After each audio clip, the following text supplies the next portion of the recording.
మెదక్ జిల్లా ప్రజలకు అందరికీ కూడా నమస్కారం. ఎస్పెషల్లీ మనందరం కూడా చూస్తున్నాం, రోజు రోజుకి కూడా ఎండల తీవ్రత అనేది చాలా పెరుగుతూ ఉంది.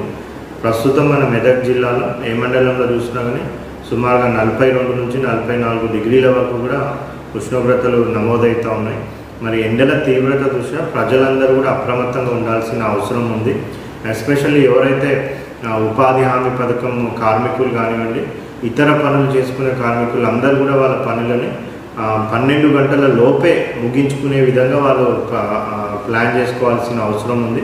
అదేవిధంగా ఇతర కార్యక్రమాలు ఏమైనా ఉంటే కూడా సాయంత్రం 4 గంటల తర్వాత చేసుకునే విధంగా ప్లాన్ చేసుకోవాల్సిన అవసరం ఉంది. 12 నుంచి 4 గంటల లోపల ఎండ తీవ్రత అనేది చాలా ఎక్కువగా ఉంటుంది కాబట్టి సాధ్యమైనంత వరకు జిల్లాలో ఉన్న ప్రజలందరూ కూడా ఈ సమయంలో 12 నుంచి 4 గంటల సమయంలో ఎండలో తిరగకుండా ఉంటే సురక్షితంగా ఉండడం జరుగుతుంది. సో వాళ్ళు అవాయిడ్ చేయాలని కూడా రిక్వెస్ట్ చేస్తూ ఉన్నాను.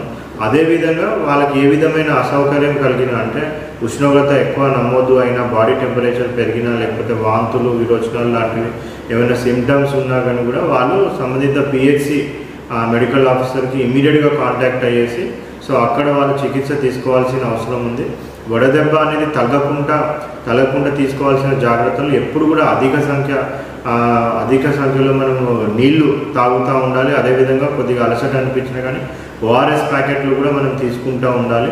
ఇంకా ఎక్కువ సిమ్టమ్స్ ఉంటే ఇమీడియట్గా డాక్టర్ని కన్సల్ట్ కావాలి. ఇది ప్రివెంటబుల్, వడదెబ్బ తగ్గకుండా మనం ప్రివెంట్ చేయవచ్చు. ఒకవేళ వడదెబ్బ కలిగినా కానీ సంబంధిత పిహెచ్సి మెడికల్ ఆఫీసర్ని కన్సల్ట్ చేసినట్లయితే వాళ్ళు దానికి చికిత్స కూడా చేయడం జరుగుతుంది. సో జిల్లా ప్రజలందరూ కూడా మరొకసారి విన్నపం ఏంటంటే, దయచేసి 12 నుంచి 4 గంటల లోపు అత్యవసరం అయితే తప్పితే వాళ్ళు ఎవరు కూడా బయటికి రావద్దు అనేసి కూడా విజ్ఞప్తి చేస్తూ ఉన్నాను. కొంతమంది బయటనే పనిచేయాల్సిన అవసరం ఉంటే కూడా వాళ్ళు తగు జాగ్రత్తలు తీసుకొని అధిక శాతం నీళ్లు తాగుకుంటా కొద్దిగా షేడ్లా, సో కొద్దిగా నీడలో ఉండేటటువంటి విధంగా పనులు చేసుకునే విధంగా చేసుకోవాలనేసి కూడా వాళ్ళందరినీ కూడా జిల్లా ప్రజలందరినీ కూడా విజ్ఞప్తి చేస్తూ ఉన్నాను.